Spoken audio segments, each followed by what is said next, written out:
I am so hungry, but I cannot eat. By Elsabie from elsabiesmith.com. Here is the question.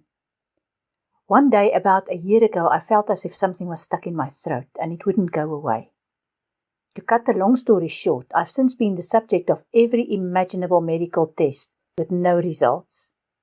I've been living on baby food because that is all I can swallow. I've now been advised to see a therapist and get antidepressants.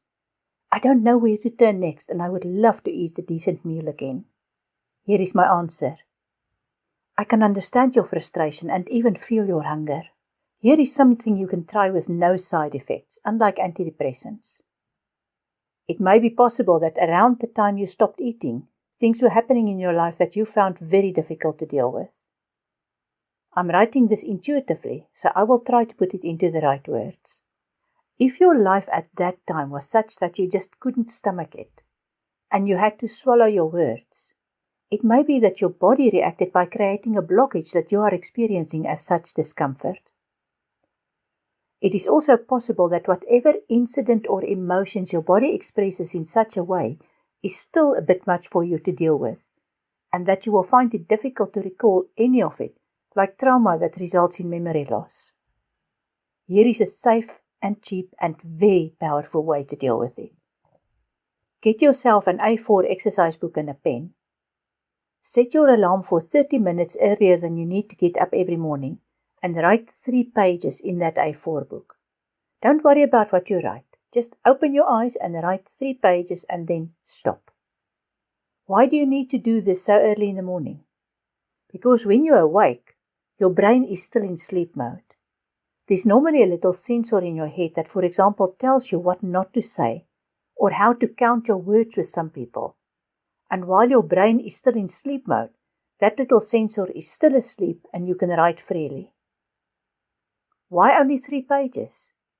Because by the time you've written 3 pages, you'll be wide awake and aware of what you are writing. You must write no more than 3 pages and then stop. You must also write no less than 3 pages. If you don't know what to write next, then write exactly that until the next thought comes into your head, and then write down the next thought until you have covered 3 full A4 pages. There are a few more rules, all easy. One is that you don't tell anyone about this. What you will be writing will be a conversation between you and yourself. The moment you tell anyone else about it, that person will want to know what you are writing, and the censor kicks in. Another rule is that for the first 2 months, you just write and you do not read at any time what you have written. It doesn't matter what you have written. What matters is that you write and the process that happens inside of you. After 2 months, you can read everything or shred it or just leave it. You will know what to do with it. What can you expect? You may find yourself crying and not understand why. If that happens, get some tissues and continue writing.